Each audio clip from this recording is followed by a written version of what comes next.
예, 부산 동학직학기공소에서 오늘은 모델과 그러니까 저희들 작업 완성 모형과 저희들 전단지 치과에 돌리는 전단지를 보면서 왜 듀오 브릿지가 가능한 보철인가 를 설명을 좀 드리면서 실물과 같이 보면서 비교해 한번 해드려 볼게요. 자, 듀오 브릿지의 오해와 진실 이래가지고 여기에 밑에 쭉 보면은 여러 가지 내용이 있습니다. 오늘 천천히 한번 설명을 드려볼게요. 자, 첫 번째 탈락은 되지 않는가? 사실 제일 중요한 부분이 탈락이 안 돼야 돼요. 타 브릿지 다른 저희들하고 유사한 방법 유사하진 않지만은 취지가 비슷한 무삭제 브릿지가 다 지금 실패를 한 상태예요. 그, 그 보철은 탈락에 대해서 문제가 상당히 많이 됐어요. 그런 제품과 저희들 비교하면 저희들은 사실 자존심이 상합니다. 비교 불가합니다. 자, 탈락은 되지 않는가? 왜 탈락이 안 되는가를 제가 설명을 드릴게요. 자, 이렇게 보시면은 모형이 이렇게 있습니다. 자, 이렇게 뚱뚱합니다. 뚱뚱해. 뚱뚱하죠? 옆에서 보시면 상당히 뚱뚱합니다. 지금 노출이 좀 많이 된 상태예요. 사실 이 치아는 이빨이 치아가 좀 안 좋은 상태예요. 그렇다고 뽑을 수는 없잖아요. 그래서 저희 듀오 브릿지 거래가 들어왔던 케이스였습니다.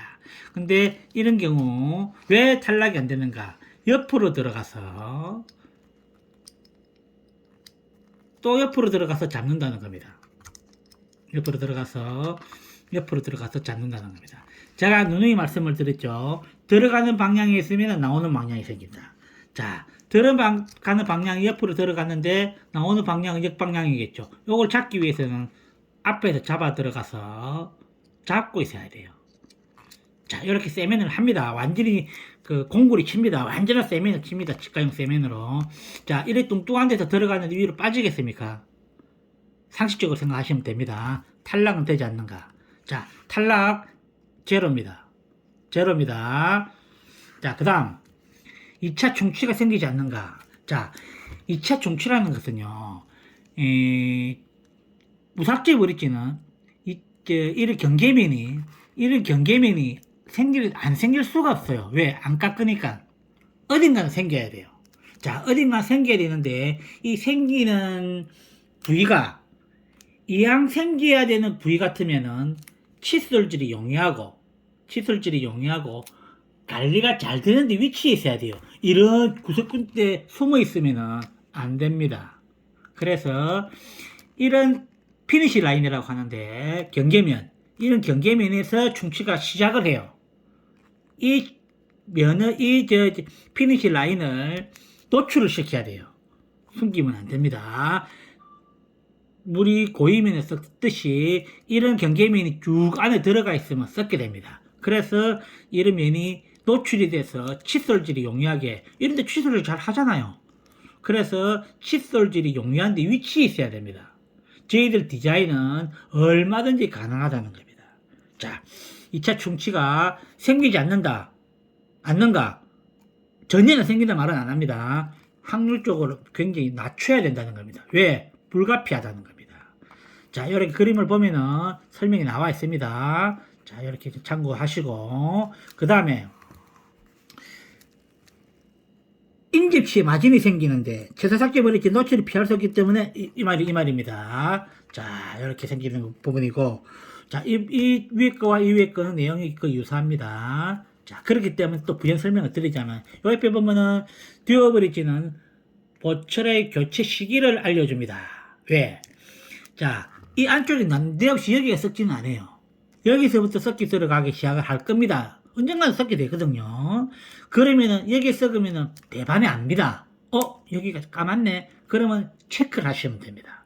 치과에 가셔서 체크를 하시고 시작이 됐다라면은 그 시기를 가능한 늦춰서 하다가 결국 안 되면은 그 보철을 제거를 하면 됩니다.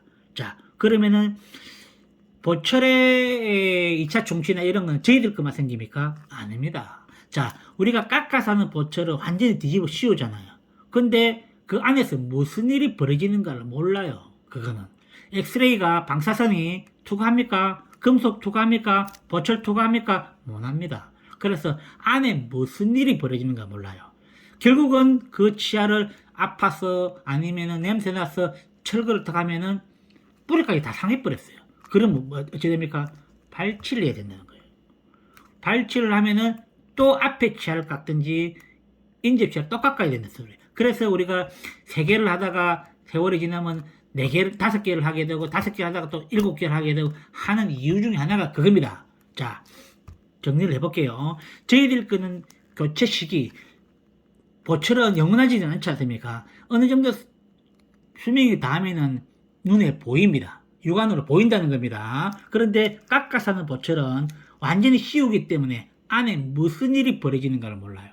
그렇기 때문에 경쟁력이 있다는 겁니다. 자, 이 2차 충치가 생겨서 몇 년 쓰다가 5, 6년 쓰다가 2차 충치가 생겼다. 이러면은 아, 이제 충치가 시작을 하는구나 해서 체크를 항상 하시다가 결과적으로 나중에 의사 선생님이 판단하기에 아, 걷어내자 하면 걷어내서 다시 그 부분을 레진이나 이런 거 충전해서 다시 씌우면은 된다는 겁니다.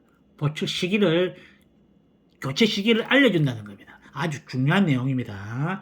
자, 그 다음에 밑에 보면은 치간시술 사용이 가능한가? 100% 가능합니다. 제가 설명드렸죠. 항상 저희들은 치아가 너무 낮아가지고 못 사는 건 거의 없습니다. 치간시술 들어가게끔 전부 만들어 드립니다. 자, 그 다음에 심리적으로 가능한가? 자, 이 제품은 이맥스가 아니지만은 다른 제품에 보면은 이맥스 소재로 전치부나 이런 이맥스 소재로 얼마든지 가능하다는 겁니다. 저 영상 보면은 여러 가지 제품이 많이 나와 있습니다.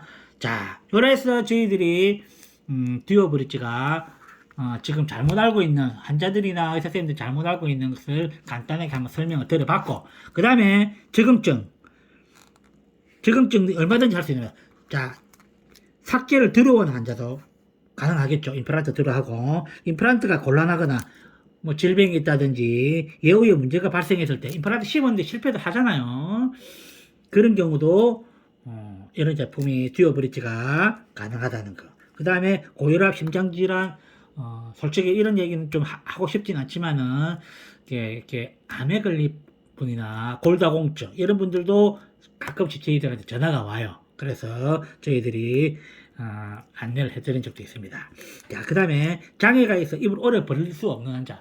장애가 있으면은 입을 벌려서 깎아야 되는데 한참 깎아야 되지 않습니까? 저희들은 간단하게 삭제만으로서 얼마든지 가능하다는 겁니다. 자, 여기서 치아의 움직임이 시인에 인접치에 연결하기 힘든 경우도 이런 경우도 가능하다는 겁니다. 자, 치아가 깎여져 있습니다. 깎여져 있는 것도 앞에 치아를 연결해서 안 깎고 연결해서 간단하게 연결해서 할 수 있다는 경우를 설명하는 사진입니다. 자, 위에서 한번 천천히 한번 찍어 보세요. 자, 좀 내려보시고 멀리서 좀 올라가.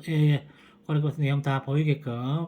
자, 이 영상 보고 궁금하시면은 영상을 스톱해서 쭉 보시면 될 겁니다. 자, 오늘 아주 중요한 내용이었습니다. 듀오 브릿지 오해와 진실 해서 왜 듀오 브릿지가 보철의 경쟁력이 있는가, 깎아서 하는 보철과의 차이점, 이런 경우는 가능하다. 적응증을 몇 가지 설명을 드려봤습니다. 자, 부산 동각치과기공소에서 오늘 아주 중요한 내용 한번 설명드려봤습니다. 감사합니다.